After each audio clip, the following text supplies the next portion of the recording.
The Elaine riots of 1919 was a horrible event and stands out as the single most mass in United States history. But through all of this, we struggled, we fought, and we stood our ground until God Almighty brought relief to an oppressed and downgraded people. So don't ever let anyone tell you that your ancestors were not great. They made what they had with what they had to work with. So for the next few minutes, enjoy these photographs of us then and now. We, the African American people of the Arkansas, Mississippi River Delta, are a great people.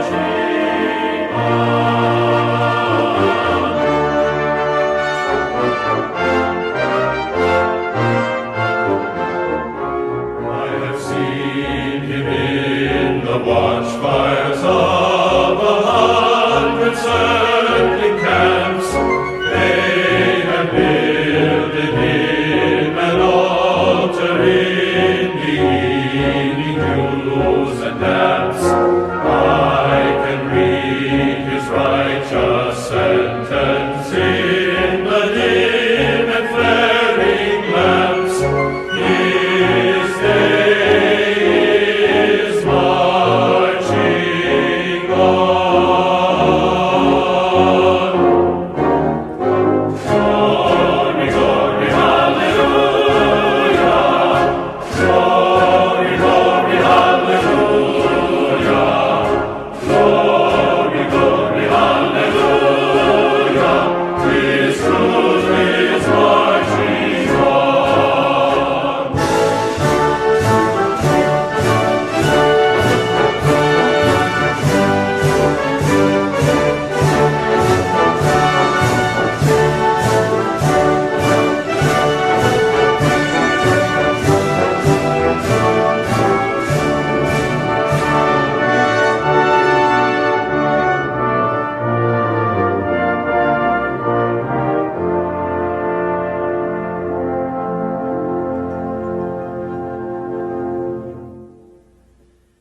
In the beauty of the lilies, Christ was born across the sea, with our glory in his bosom that transfigures you and me.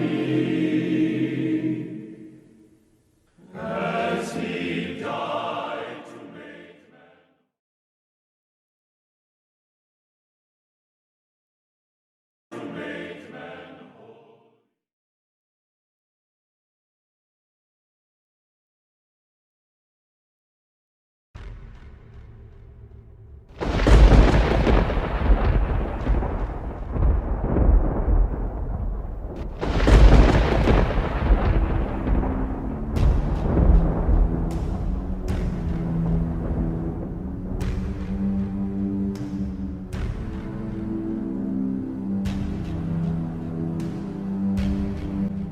Unfortunately, it would take a civil war to end the atrocities against African slaves.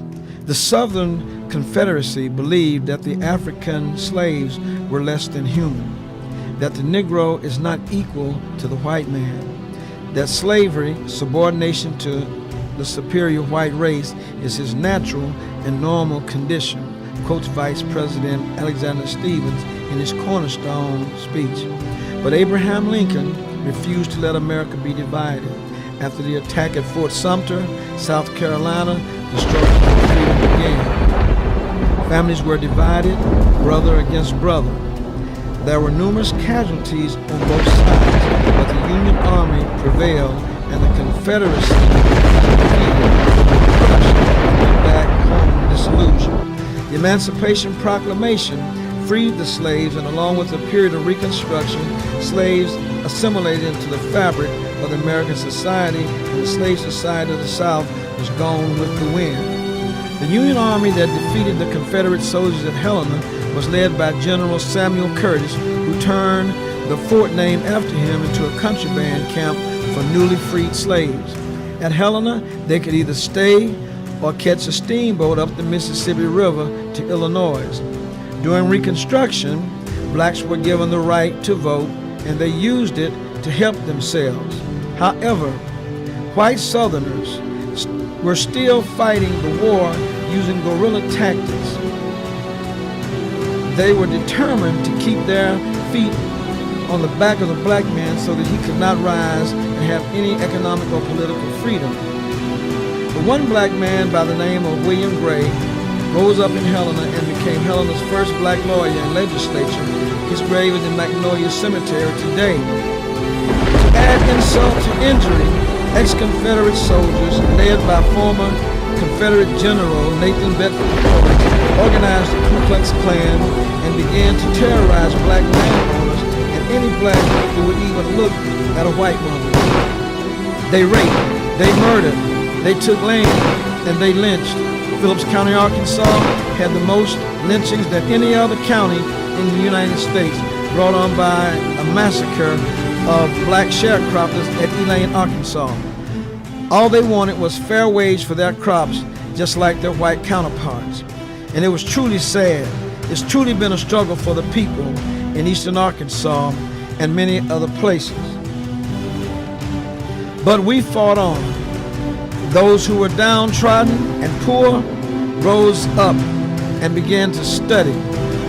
Caring and loving people, teachers who taught the poorest children became high achievers. They would sacrifice their own money to buy shoes, coats, and underwear.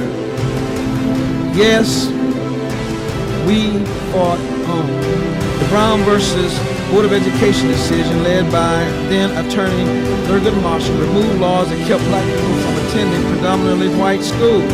Here in Arkansas, the governor, Orville Faubus, was a segregationist and would not allow black kids into Central High. But President Eisenhower federalized the troops. Then, under escort, black kids bravely walked past hateful white mobs into the doors of Central High. Finally, the doors of a better society was being carved out by those who would not accept second-class citizenship.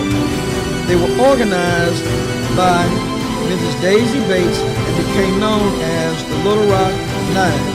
A wonderful monument has been made in their honor on the Arkansas State Capitol grounds. But the Ku Klux Klan was still murdering blacks. The decomposed body of Emmett Till's casket was left open intentionally by his mother so the world could see how black men were being treated in America. A Klansman placed a bomb at the 16th Avenue Baptist Church in Birmingham, Alabama, killing 4 little black girls who were merely attending Sunday school. The Klansman who bombed this had no fear of being convicted of this horrific murder. Rosa Parks refused to get up out of her seat and let a white man sit down, which triggered the Montgomery bus boycott. Then came the horrible beating of black protesters in Selma, Alabama. Dr. King's march on Washington in 1964 and 1968, he was shot dead in Memphis.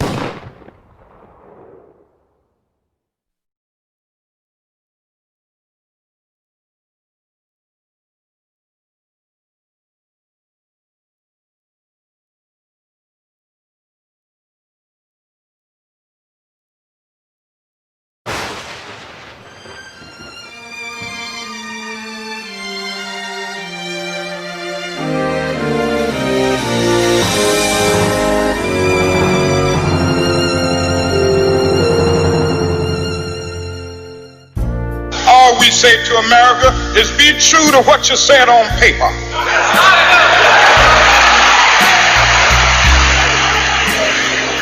If I lived in China or even Russia or any totalitarian country, maybe I could understand some of these illegal injunctions. Maybe I could understand the denial of certain basic First Amendment privileges because they haven't committed themselves to that over there. But somewhere I read of the freedom of assembly. Somewhere I read of the freedom of speech. Somewhere I read of the freedom of press. Somewhere I read that the greatness greatness of America is the right to protest far right.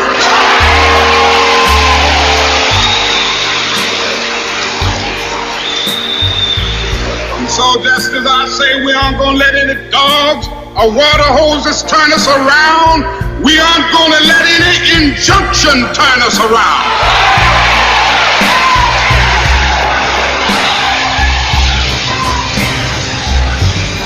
Well, I don't know what will happen now. We've got some difficult days ahead. But it really doesn't matter with me now, because I've been to the mountaintop. I don't mind. Like anybody, I would like to live a long life. Longevity has its place. But I'm not concerned about that now. I just want to do God's will. And He's allowed me to go up to the mountain. And I've looked over and I've seen the promised land. I may not get there with you, but I want you to know tonight that we as a people will get to the promised land.